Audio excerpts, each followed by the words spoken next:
pessoal, tudo bem? Sejam bem-vindos a mais um vídeo de programação no nosso canal. E antes de começar o vídeo, eu gostaria de agradecer bastante aí, porque nosso canal ultrapassou aí a marca dos 200 inscritos, né? Uma pequena comunidade que vai se formando, mas que eu estou muito feliz, apesar de pequeno esse número, né? Pelos resultados, né? Porque o pessoal está conhecendo o trabalho, está se inscrevendo, está engajando, então isso é muito bom, né? Beleza? No vídeo de hoje nós vamos falar sobre vetores. Sim, vetores em programação, né? Utilizando o Visual G. Quando se fala em vetores, em geral se lembra dos vetores estudados na física, né?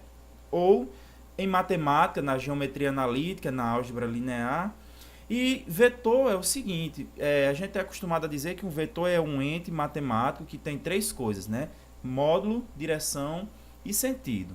Quando a gente estuda na geometria analítica, por exemplo, o vetor, a gente é acostumado a saber que existem dois tipos de vetores, né? Um vetor 2D, que é dado por duas componentes, né? Uma x e uma y, e um vetor tridimensional, que vai ter x, y e z.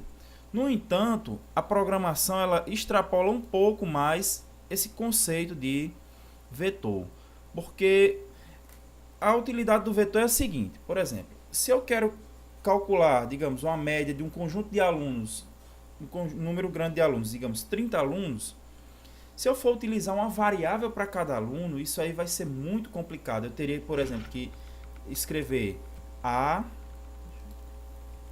dois pontos, real, B, real, C, real, e assim sucessivamente. E na hora de calcular a média, eu iria chamar a média, somar A mais B mais C, até 30, né? E dividir por 30. Então, isso aí dá até trabalho de fazer, né? Eu não quero nem pensar como seria feito. Por quê? Tem uma forma mais fácil. Um vetor, na programação, a gente pode entender o seguinte: se uma variável, digamos, A, dois pontos, inteiro, se a variável A vai ser um espaço na memória onde eu vou alocar um valor de número inteiro, digamos, aqui o A, como eu só fiz rodar, ele vai receber o valor 0, o tipo inteiro.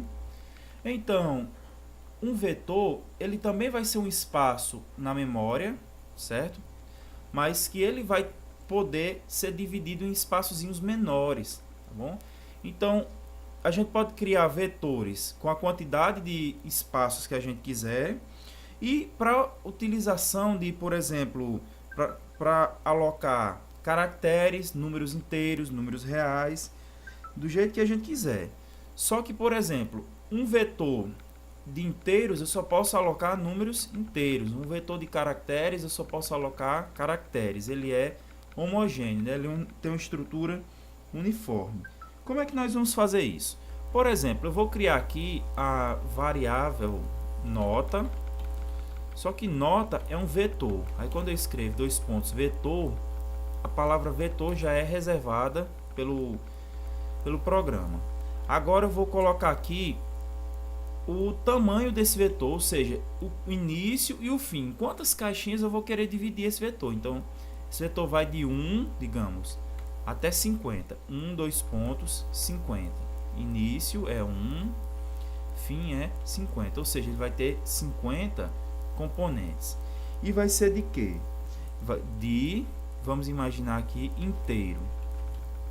Então, nota é um vetor que vai ter 50 espacinhos de números inteiros. Quando eu apertar F9 para executar, olha só o que acontece aqui nessa área aqui. Eu vou ter nota 1, nota 2, nota 3, nota 4, e todas elas vão receber o valor 0. Por que valor 0? Porque eu não atribuí nenhum valor, né? Então, quando é um inteiro, ele começa com o valor 0. Tudo bem? Então, nós vamos agora aprender a preencher esses valores aqui. Então, para preencher, você vai simplesmente utilizar o comando escreva, né? Então, vamos aqui. Escreva, aliás, escreva não, desculpem, leia. Ele vai ler o número e vai registrar no vetor. Então vamos colocar aqui, leia, nota, colchetes, 1. Abaixo vou colocar leia, nota, colchete, 2. F9 para testar. Vamos aqui. Aqui não apareceu nada, mas eu vou digitar o número, né? Vou, digamos, 6, aí Enter. Agora ele pede para ler a nota 2. Vamos colocar aqui 8. Olha o que acontece aqui especificamente. Nota 1 recebeu o valor 6, nota 2 recebeu o valor 8. Mas se eu for escrever um programa onde eu vou pedir para ler a nota 1, ler a nota 2, ler a nota 3 até nota 50, também vai ser um trabalho muito chato de se fazer. Tem uma forma mais fácil de alocar os valores aí nesses vetores. Vai ser utilizando a estrutura de repetição, né? Nós vamos utilizar o para, né? Que nós aprendemos na aula passada.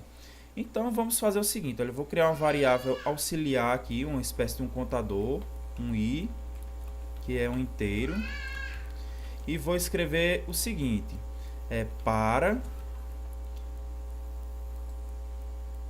i de 1 até, digamos, 10, vai, porque se eu for fazer até 50, dá para você fazer, mas aqui como é só uma demonstração, vamos colocar até 5, pronto, de 1 até 5,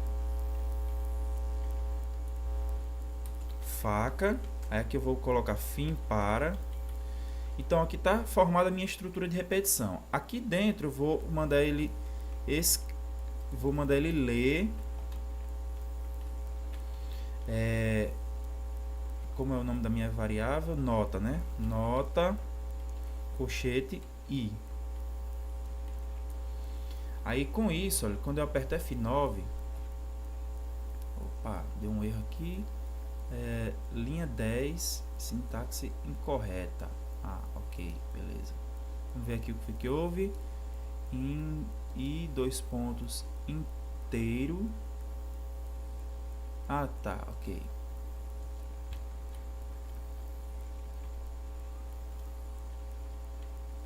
Entendido.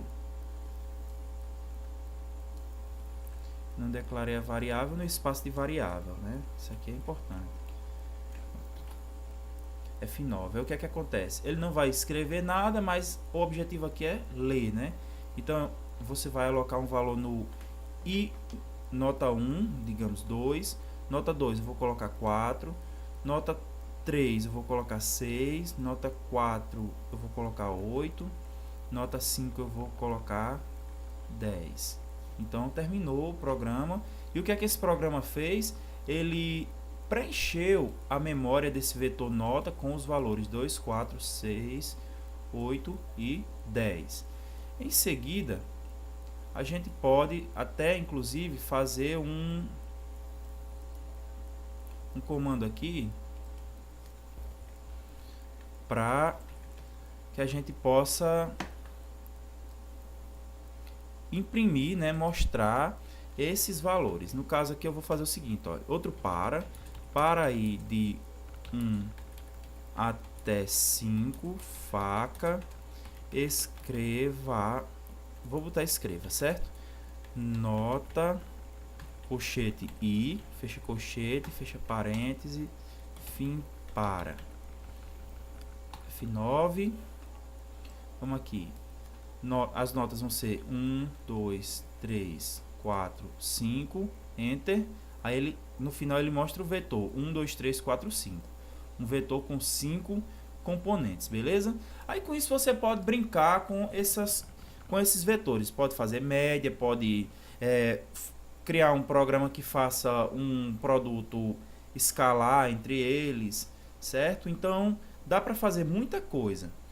E depois, né, a consequência de você aprender o conceito de vetor é que ele pode ser também ampliado, digamos, para que você possa criar matrizes, né? Igual as matrizes que a gente estuda no ensino médio, em matemática, que se estuda nas faculdades em álgebra linear, em geometria analítica, beleza? E esse vai ser um dos assuntos dos nossos próximos vídeos, né? Como é que a gente pode escrever uma matriz, fazer cálculos de matriz, né, como determinante, resolver sistemas lineares utilizando um algoritmo, né? Foi uma coisa que me ajudou bastante quando eu paguei álgebra linear, tinha muito sistema para resolver. Eu simplesmente fiz um programa e resolvia esses sistemas rapidinho, só jogando os coeficientes, beleza? Então, é isso aí, like se você gostou, eu peço que você deixe aí seu like para ajudar realmente o canal, e a gente se vê no próximo vídeo que sai amanhã, beleza? Forte abraço aí, tchau!